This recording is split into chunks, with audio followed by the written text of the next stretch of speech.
Hello and welcome to D&D 101. This session we're going to actually go into detail on what a skill check is. So previously we talked about that you have a section with pluses. When you make a dice roll for a skill check, you'll add that plus.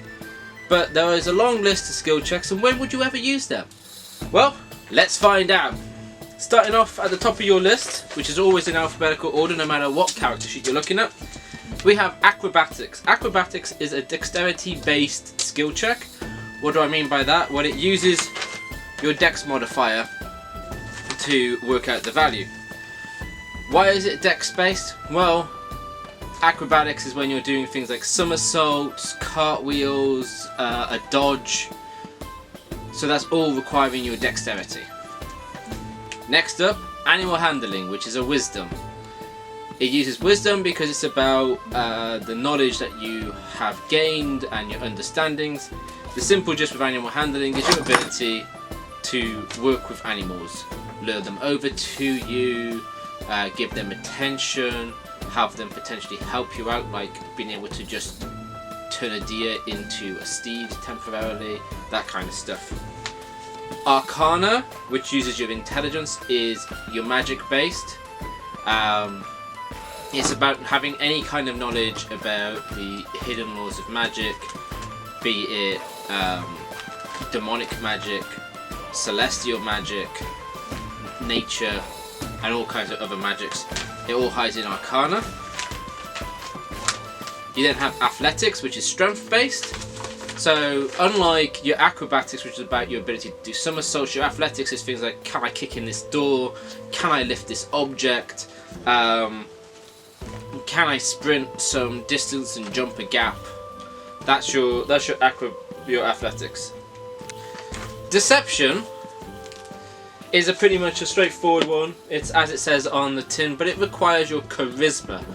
So in this case, deception is all just straight up how well you can deceive another character or a player or even an enemy if it has a certain level of intelligence. Next up is history.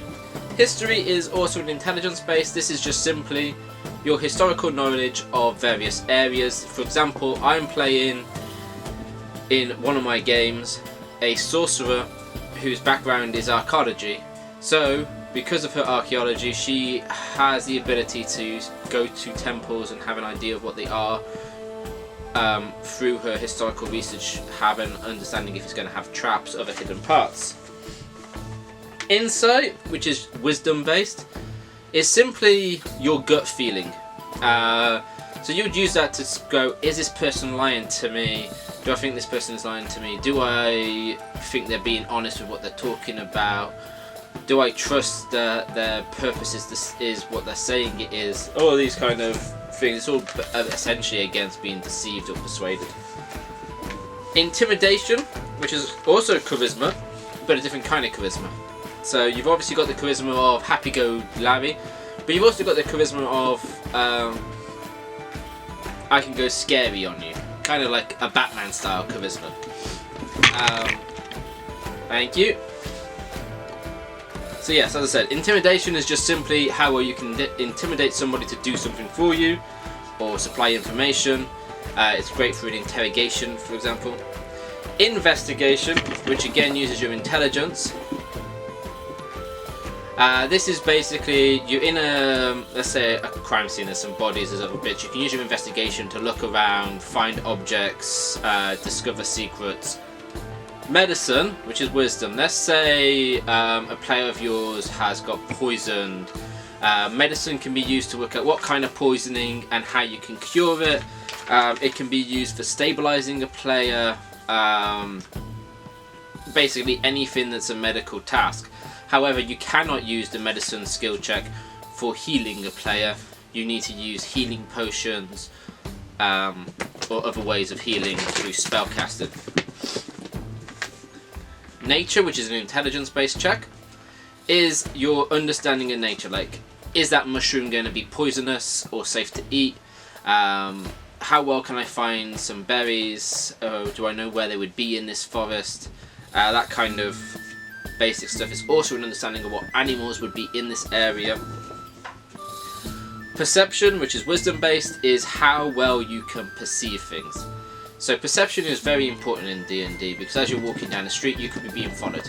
Your perception is going to let you realise that. Your perception will let you spot a secret entrance, a small piece of evidence if you're trying to track somebody, so it's quite useful. Do you mind? You naughty little players.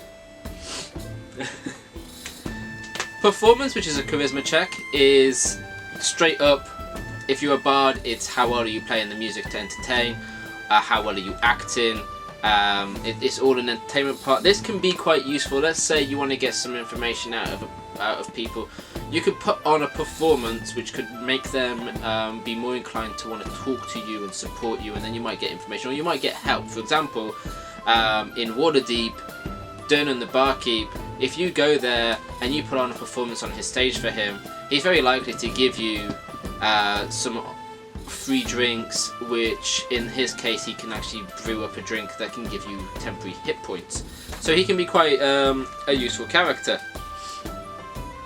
Persuasion, we kind of just touched upon that. That's a charisma one. It's how well you can persuade somebody to do something for you or to give information to you.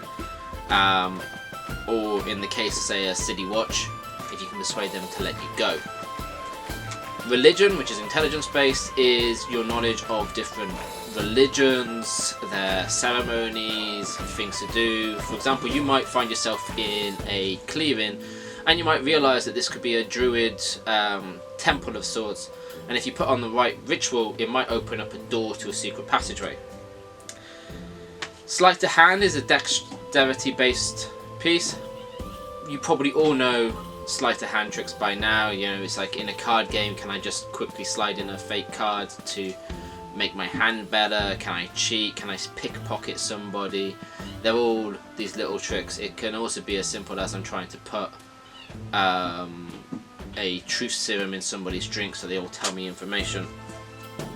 Stealth is also a dexterity based piece. This is obviously just how well you can sneak around. Stealth crops up quite a lot in D&D games. And the final skill on the skill checklist is survival.